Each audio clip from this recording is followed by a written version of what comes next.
5th number का समास है द्वंद्व समास। लक्षण है दोनों पद प्रधान होते हैं और योजक शब्दों का लोप हो जाता है।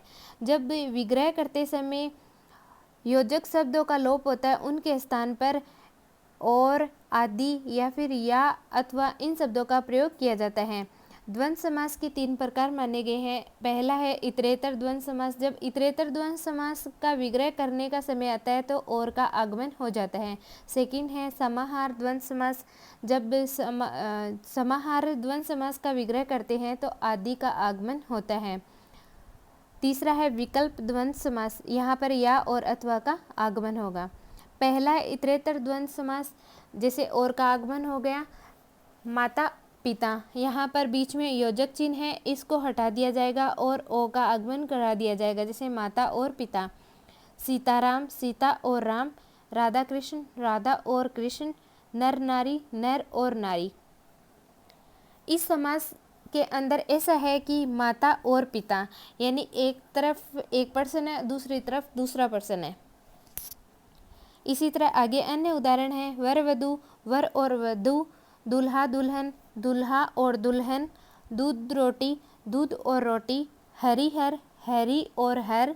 धनुष बाण, धनुष और बाण। धनी मनी, धनी और मनी। 68, 8 और 60। 25, 5 और 20। 35, 5 और 30। लोटा डोर, लोटा और डोर। इसका एक अपवाद भी है जो उदाहरण है कंद मूल फल। इन तीनों शब्दों के बीच में 2 योजक चिन्ह आएंगे और दोनों योजक चिन्ह के स्थान पर और शब्द का आगमन होगा, जैसे कंद और मूल और फल। दूसरा है समाहार द्वंद्व, जैसे उदाहरण है घर द्वार, घर द्वार आदि। ऊंच नीच, ऊंच नीच आदि। हुक्का पानी, हुक्का पानी आदि। धन दौलत, धन दौलत आदि। लिपा पोती, लिपा पोती आदि। पेड़ पौधे, पेड़ पौधे आदि। खेत खलियान, खेत खलियान आदि। इन सभी उदाहरण के अंदर आप देख ही रहे होंगे कि घर और द्वार के बीच में योजक चिन्ह आया है। बाद में घर के बाद में हमेशा ही कोमा का प्रयोग किया जाएगा और द्वार के बाद में आदि का आगमन होगा। योजक चिन्ह है वो हटा दिया जाएगा। आगे अन्य उदाहरण है भूल चूक, भूल चूक आदि। पाला पोसा आदि। मेल मिलाप, मेल मिलाप आदि। जलवायु, जलवायु आदि। चाय पानी आदि। कीड़ा मकोड़ा आदि। आगा पीछा आदि। कपड़ा लत्ता आदि। समाहार द्वंद्व समास के अंदर इसका प्रयोग करते समय आदि का प्रयोग करते हैं। समाहार का शाब्दिक अर्थ है समूह है। जब 2 शब्द न केवल उनका शाब्दिक अर्थ बल्कि पूरे समूह या समुदाय का अर्थ बताते हैं, वहाँ समाहार द्वंद्व समास होता है। जैसे दाल रोटी से तात्पर्य न केवल दाल और सिर्फ रोटी से है बल्कि जीवन निर्वाह के लिए न्यूनतम सभी आवश्यकताओं से है। इसी प्रकार सामान्य ध्वनि वाले शब्द होते हैं, जैसे अड़ोस पड़ोस, पड़ोसी आदि। यहाँ पर अड़ोस है वो नहीं शब्द आएगा, सिर्फ पड़ोसी आदि शब्द आएगा। आमने सामने, सामने आदि। ढीला ढाला, ढीला आदि। चाय वाय, चाय आदि। अगल बगल, बगल आदि। यहाँ पर फर्स्ट वाला जो वर्ड है वो नहीं आएगा, सिर्फ सेकंड वाला वर्ड और फिर आदि आ जाएगा।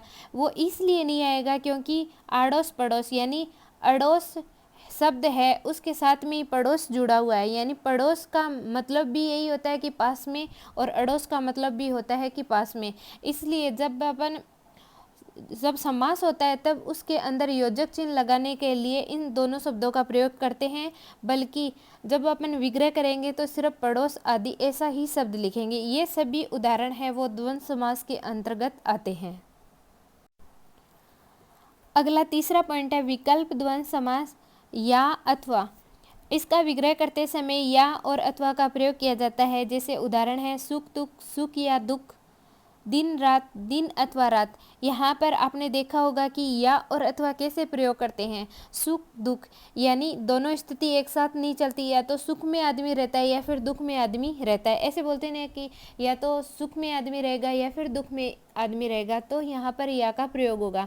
दिन रात, दिन या फिर रात ऐसे नहीं बोलते, दिन अथवा रात। इसी प्रकार अन्य उदाहरण हैं थोड़ा बहुत, थोड़ा अथवा बहुत। या तो थोड़ा होगा या फिर बहुत होगा, ऐसे नहीं बोलते, ऐसे लिखते हैं या बोलते हैं थोड़ा अथवा बहुत। आजकल, आज या फिर कल, ऐसे बोलते हैं, ऐसा ही राइट बोलते हैं। घट बढ़, घट या बढ़। आगे अन्य उदाहरण है जीवन मरण, जीवन या फिर मरण। या तो जीना है या फिर मरना है। लाभ हानि, लाभ या हानि। धर्माधर्म, धर्म अथवा अधर्म, यानी आदमी है जो धर्म भी करता है और अधर्म भी करता है, दोनों एक साथ चल सकते हैं, इसलिए यहाँ पर अथवा के अंदर आया है। राग द्वेष, राग अथवा द्वेष, यहाँ पर भी राग और द्वेष दोनों एक साथ चलते हैं, तो अथवा के अंदर आया है राग द्वेष।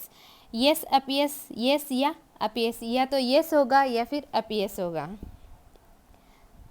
द्वंद्व समास के अंदर या और अथवा दोनों आते हैं। अगला 6 समास है बहुवीर्य समास। इसके लक्षण है इसमें दोनों ही पद प्रधान नहीं ही होते हैं, कोई तीसरा ही अर्थ निकलता जो विशेष और रूढ़ होता है। बहुवीर्य समास के अंदर विग्रह करते समय हमें कोष्ठक में उसका विशेष या रूढ़ लिखना पड़ता है या फिर बताना भी पड़ता है।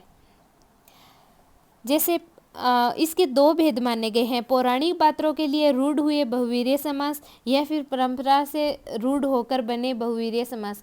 पौराणिक है जो देवराज है, जो भगवान के ऊपर बने होते हैं ना, वो सभी पौराणिक होते हैं। और जो ऐसे अन्य जो जैसे कमल है या फिर जैसे प्रतिकूल, जैसे उपसर्ग वगैरह है, इनके ऊपर जो बने होते हैं ना, वो सभी परंपरा से रूढ़ होकर बने हुए बहुवीर्य समास होते हैं, जो अपन आगे पढ़ेंगे। पहला है पौराणिक पात्रों के लिए रूढ़ हुए बहुवीर्य समास। इस पॉइंट का पहला उदाहरण है देवराज, वह जो देवों का राजा है। इंद्र। अन्य उदाहरण है वज्रपाणी, वह जिसके पाणी यानी हाथ में वज्र है, इंद्र। आगे है सचीपति, वह जो सची का पति है, इंद्र। नागपति, वह जो नाग यानी स्वर्ग का पति है, इंद्र। वज्रायुध, वह जिसके वज्र का आयुध है, इंद्र।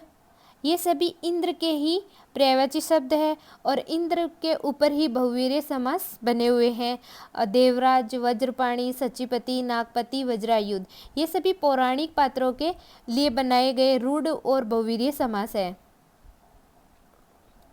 आगे अन्य उदाहरण है पीताम्बर, वह जिसके पीत यानी पीले, अंबर यानी वस्त्र हैं, कृष्ण भगवान के होते हैं। अगला है उदाहरण गिरिधर, वह जो गिरी यानी पहाड़ को धारण करने वाला है, कृष्ण।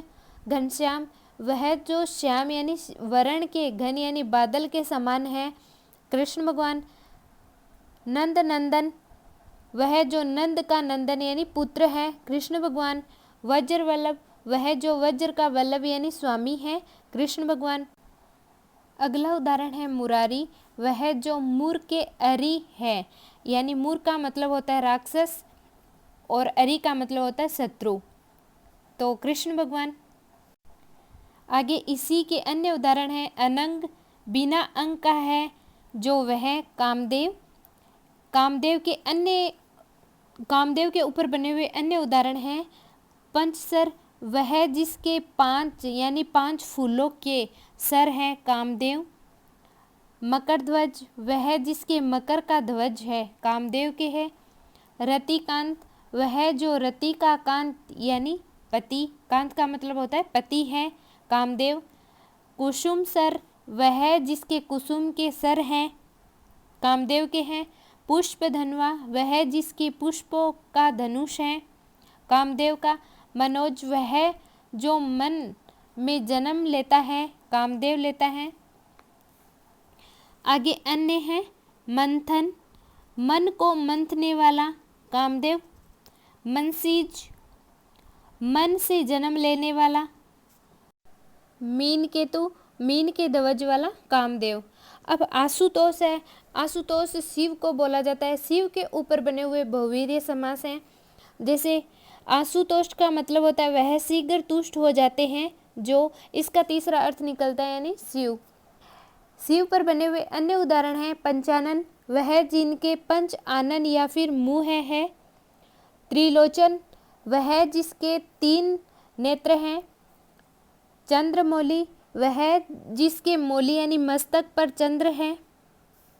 पशुपति, पशुओं का पति यानी स्वामी है जो वह शिव। इंदुशेखर, वह जिनके इंदु यानी चंद्रमा का शेखर यानी सिर का आभूषण है शिव। नीलकंठ, वह जिनका कंठ नीला है शिव।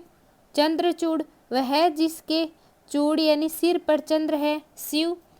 शूलपाणी, वह जिनके पाणी यानी हाथ में शूल यानी त्रिशूल है शिव। अन्य उदाहरण है महेश्वर, महान है जो ईश्वर शिव।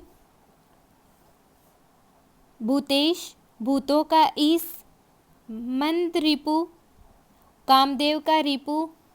बागांबर, बाघ की छाल की अंबर यानी वस्त्र पहना हुआ होता है और शिव जी होते हैं।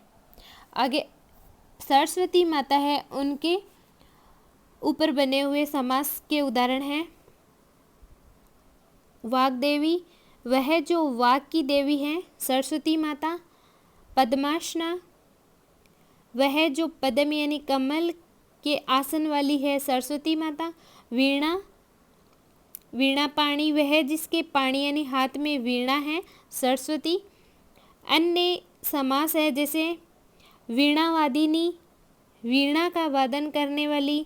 हंसासिनी, हंस के आसन वाली। वागीश्वरी, वाग की ईश्वरी। ये सभी जो सरस्वती माता के ऊपर बने हुए समास के उदाहरण हैं। अब भी हनुमान जी के ऊपर बने हुए हैं अंजनी सूत, वह जो अंजनी के सूत हैं हनुमान। अन्य उदाहरण हैं वज्रांग, जिनका अंग वज्र का है। हनुमान जी का कपीश्वर, वह जो कपियों यानी वानर के ईश्वर है हनुमान जी। इसी प्रकार विष्णु के ऊपर बने हुए हैं जैसे उदाहरण हैं श्रीश या फिर विश्रीश भी बोलते हैं इनको। इनका अर्थ निकलता है वह जो श्री के ईश हैं विष्णु भगवान। पुंडरीक, वह जो पुंडरीक यानी कमल के समान है विष्णु। चतुर्भुज, वह जिनकी 4 भुजाएं हैं विष्णु।